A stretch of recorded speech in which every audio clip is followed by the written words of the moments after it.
আলুর ভান্ডার হিসেবে পরিচিত জয়পুরহাট, কিন্তু টানা 2 বছর ধরে দামে ধস।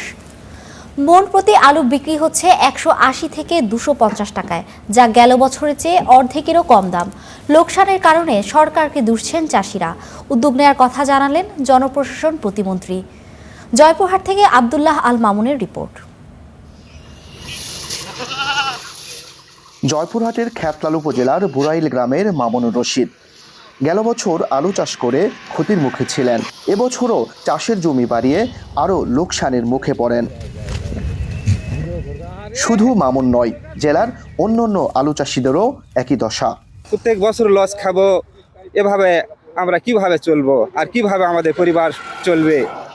1 বিঘা জমিতে আলু চাষে খরচ 25,300 টাকা আর বিক্রি হচ্ছে 14,400 থেকে 20,000 টাকায়।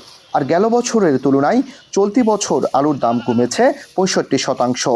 চাষিদের অভিযোগ, সরকার সিন্ডিকেট ভাঙতে না পারায় ন্যায্য মূল্য নিশ্চিত হচ্ছে না। গত বছর আমাদের বিশাল ব্যয়বহুল লস হলো, এবছরও লস হচ্ছে। কৃষকের প্রতি সরকারের কোনো অনীহার যে আসে গেছে, কোনো পদক্ষেপই নাই। আলু বেচে সব লস হচ্ছে, আমরা আর আবাদ করব না। কৃষি কর্মকর্তারা বলছেন, সংরক্ষণ ও রপ্তানি ব্যবস্থা না থাকা ও বাজার অব্যবস্থাপনায় এমন পরিস্থিতি তৈরি হয়েছে।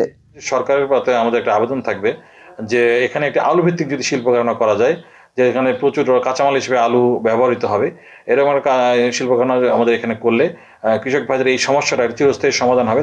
আলুর ন্যায্য দাম নিশ্চিত করতে চিপস তৈরির কারখানা স্থাপনের কথা জানালেন জনপ্রশাসন প্রতিমন্ত্রী।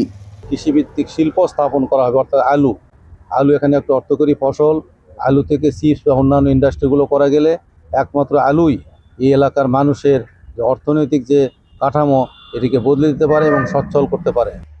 এবছর জেলায় 39,000 হেক্টর জমিতে প্রায় 10 লাখ মেট্রিক টন আলু উৎপাদনের আশা করা হচ্ছে। Abdullah Al Mamun, star news, Joypurhat.